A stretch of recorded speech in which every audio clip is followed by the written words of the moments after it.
Hi, welcome back to Eye of the Beholder Painting, starting a brand new series today where I finally get to be a massive nerd, Marvel Crisis Protocol. I have the Earth's Mightiest core set as opposed to the regular base set, so the models are a little bit different as in sculpts, but I think I like these ones a bit more. I'm starting with Captain America just because it kind of feels right, you know? He's the leader and he's all good and nice and stuff, so he's a good place to start. Not to mention he has a really nice color palette, and I get to paint the fancy shield, which I've actually been waiting and wanting to paint for like years now. And he will, of course, be the subject of today's theme. Don't mind the fact that he's not on a base at all. We're going to deal with that later. I decided to start with the blue because that's the majority of his color. I made a gradient on my palette from Cantor Blue to Teclis Blue to Lothern Blue. Nothing too fancy here, but I did change my mind on the base tone later. I've been trying to use a new way to film this, which makes it look better, but I was struggling a lot with the technicalities, so just give me 1 second. Once everything was finally in focus and the white balance and the lighting made sense, I just based all of it in 2 coats of my darkest tone, but watered it down a bit because I put a lot of effort into the zenithal priming and I wanted it to show through.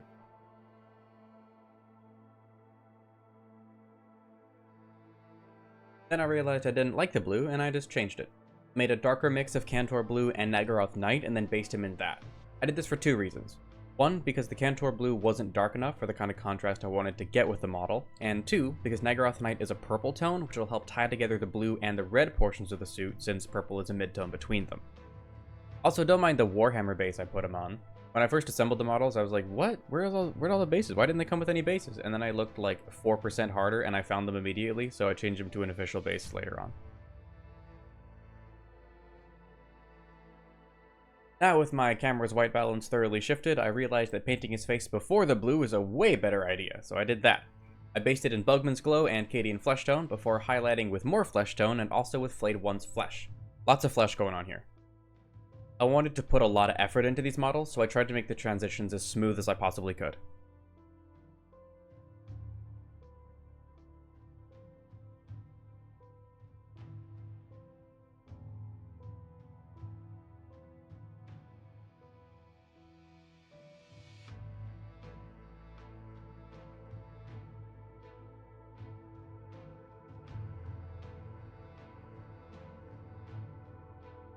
Mixing some pink horror into the mid-tone for the skin, I based his lips. And then I gave it 1 small layer of highlight using Flayed One's Flesh added to that.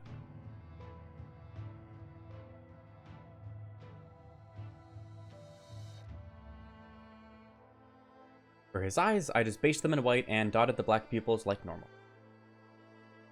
And now I started highlighting the blue. The same tones as before, but I just made sure to keep the majority of the blue a nice, bright, vibrant color so that he doesn't look too dark or washed out. Models like Captain America, and I assume most of the rest of this game, are really kind to me because they have such extremely well-defined musculature that it makes putting highlights down logically the easiest thing in the world. I also used the same blue tones for the innermost circle of the star on the shield. So, Captain America is now an incredibly well-known character. People know who he is and what he does now thanks to the MCU, which means that my facts for these Marvel videos are going to be way more fun for me than if I just told you his backstory. For instance, we're going to start with the fact that Captain America was originally invented in 1941 during World War II. His purpose as a character was to introduce the United States as new fighters during the war. They show him in comics beating the shit out of Nazis and working to take down Hitler and the Red Skull to promote the idea that the US is doing the same. This man was, not incredibly surprisingly, originally made as a character for pure wartime propaganda. This might not be surprising to you, but it was surprising to me because I saw the movie and I was like, oh yeah, there's no way that that would just be the entire reason of the character. But no, he's just propaganda.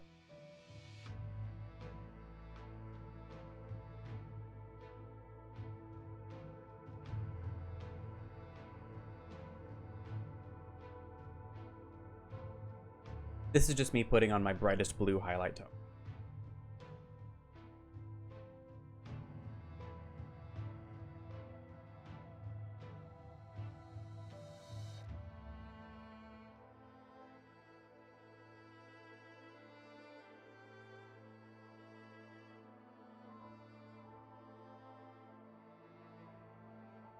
As far as I'm concerned, that's America's ass.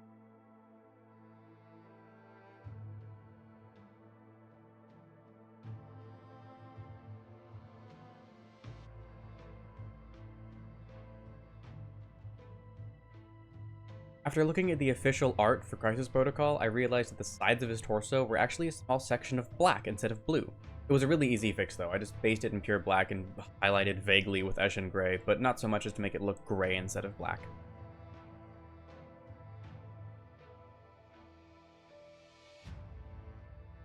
There was another thing that I noticed in the official art that I wanted to take a risk on. The white, specifically on his torso and arms, has a reddish shadow happening, and I thought, well, I already changed the blue tone to have purple in it, so I might as well make this shadow a different color too. And this was one of my best trust the process moments because I did not think this was going to look good. I took some Mephiston red and added it to some gray sear. Now I know you're not supposed to lighten red with white, but no one ever said anything about darkening white with red. I made that my base tone, and then I highlighted it with gray sear and a little white, but no red involved, and then brightened it up to pure white. I did all of this in one small section because I had fear, but once I was done, I was actually really happy with it. I played around with the values, adding shadow, increasing highlight, or whatever, until I was happy. And then I went and used the same tones and pattern on the rest of the white for the torso, stripes, and arms.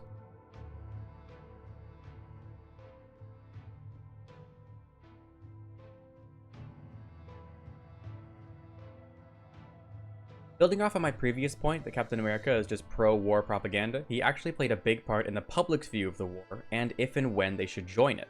I found an article whose author I cannot find, but I will link in the description, that stated that when Captain America was given the super soldier serum, which was then stolen by Nazi spies, that made the public afraid that spies could actually be with them in real life.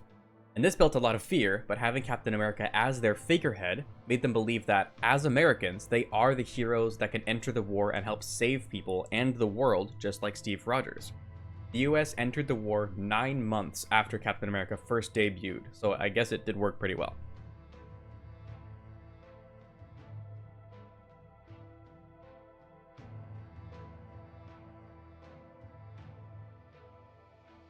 I also want to quickly say, and I don't know if it's coming across like this or not, but I just want to be absolutely sure that I am not saying any of this to be anti-American. I just found all of this really fascinating and I wanted to share it, I promise.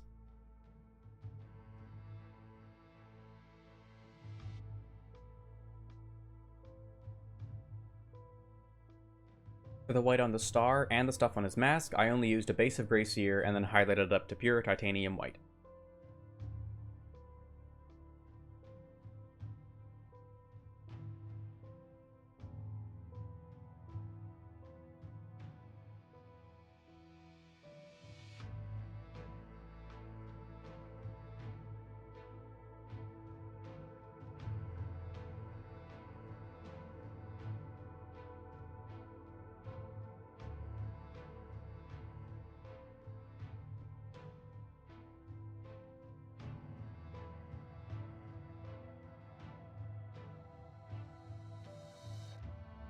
And now for the red.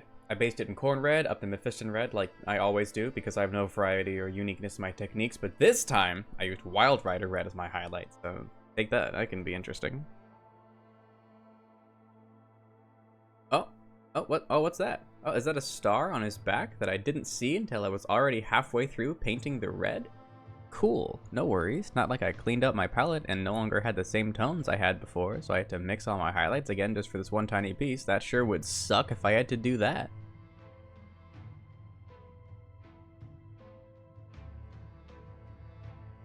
So I didn't think researching Captain America would be this fascinating, if I'm honest. But once the real war ended, they didn't really know what to do with Cap, since he was just a figurehead of the war and telling kids to collect scrap metal and people to buy bonds. So this is where they kind of had the idea to throw him in the ice and bring him into the modern day. I mean, obviously this didn't stop the propaganda. For instance, in the series Secret Empire, the story ends with Cap at the Oval Office in front of the President of the United States, who commits suicide to avoid being captured, as he was the head of an evil group running things behind the scenes, or a secret empire, if you will. This leads to Cap watching, quote, everything he fought for become a cynical sham. So, yeah, that isn't symbolism at all.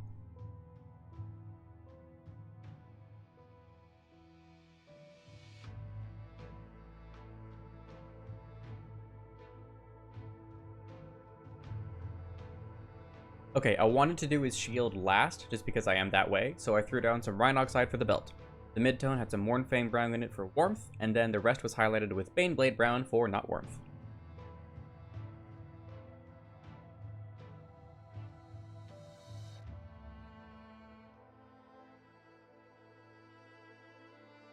I used these for the straps on the shield, too.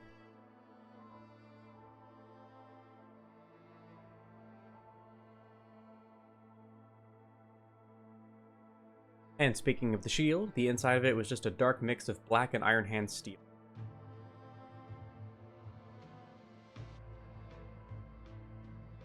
You ever paint something bright blue for an hour and then slap a super solid streak of brown over top of it? Yeah, me neither. For his belt buckle, it was small enough that non-metallic metal would look best. So I based it in Eshin Gray and used Gray Seer and White to make some quick contrasts. And I did something similar, but much smaller for the buttons on his belt pouches.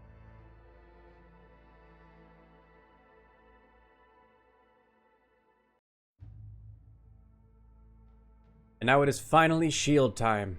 I was very excited about this, and thankfully already had a technique in mind thanks to my favorite painting YouTuber, Sarastro. If you watch his stuff, you'll see that I took a lot of his technique to help with my channel, both painting-wise and videography-wise.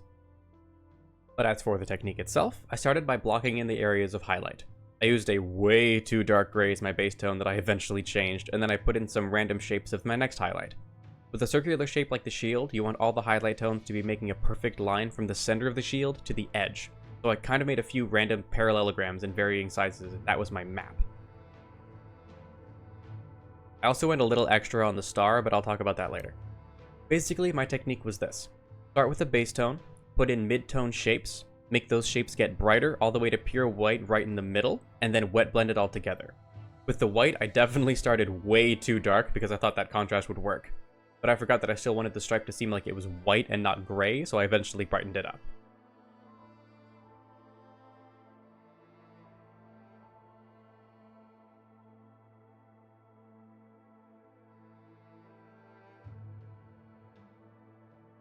I want to add a nitpick fact about Captain America's shield that I'm sure most people know about, but I hate it a lot.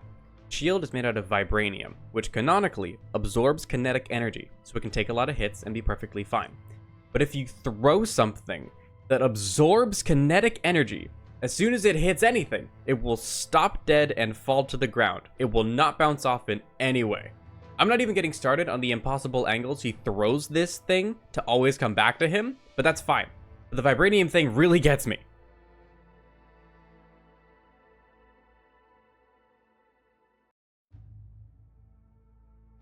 Anyway, so the star. I wanted to paint it as if the star was a 3D object coming off of the shield. Now, I've seen a lot of 3D stars in my day, so I was able to map out some highlights and use the same tones up to pure white as the ring. Here's a photo of the sort of highlights I was thinking of. Admittedly, I didn't use a reference, but I probably should have, but it's fine.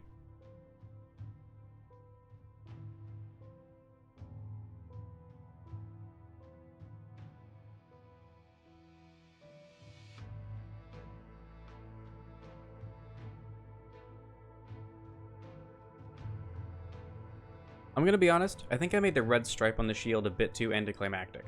I should have made my brighter highlights bright enough to match the white stripe, but it is too late now. Don't get me wrong, I'm really happy with how it turned out, but if you're thinking of doing a similar effect on a mini like this, I would recommend making the highlights match. Which sounds obvious when you say it out loud, but I was nervous while painting this, okay? I used Corn Red up to Mephiston Red again, but then I made one highlight tone a mix of Mephiston and Wild Rider, and then into that I added Troll Slayer Orange for my brighter. I want to say that I was maybe afraid of making my shield look less red than either orange or pink by highlighting it too much, and that's why it was just a little dim, but again, I do like it. Also, I made sure the highlights on the red were in the exact same place as the ones on the white, obviously. But I also made sure to remember that the highlights on the inner red ring are a smaller shape, and on the outer red ring are a wider shape, so follow the curves of the shield realistically. I also want to apologize for having such sudden changes between lighthearted painting content and then kinda dark, this is the state of the world commentary. I like learning about this stuff and sharing with people, but if it makes you uncomfy at all, please do let me know. But if you want to read more about it, I have an article that I got some of this info in, but the rest is also really interesting. It'll be in the description also.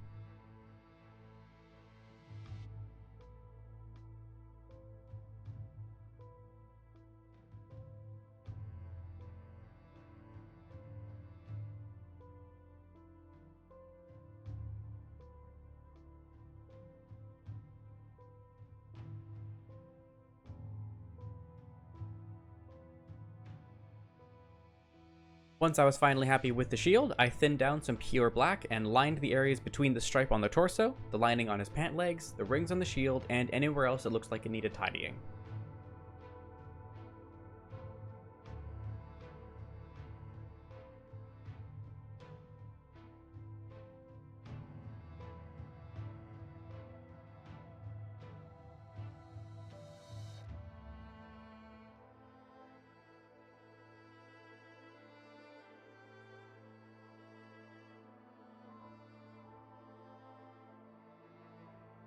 The base was very simple. It's a sidewalk, so it's gray. I guess I could say more than that. I made a base of a mid-darkish gray, and then I stippled highlights with a brighter gray to make it look like concrete. There, is that better?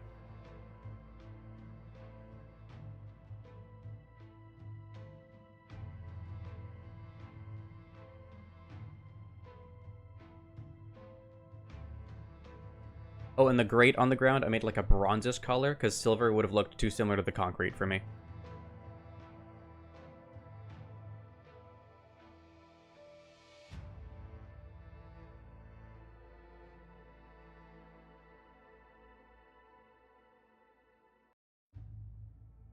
And there you have it, my very first episode in my Marvel Crisis Protocol series. I'm so excited to finally be starting this, and I will be buying every model I can get my hands on, but also, I am broke, I have very little time, and I have a lot of other things to paint, so it'll probably take a bit. Either way, thank you so much for watching, I hope you enjoyed it and maybe learned something, and I'll see you in the next video. Bye!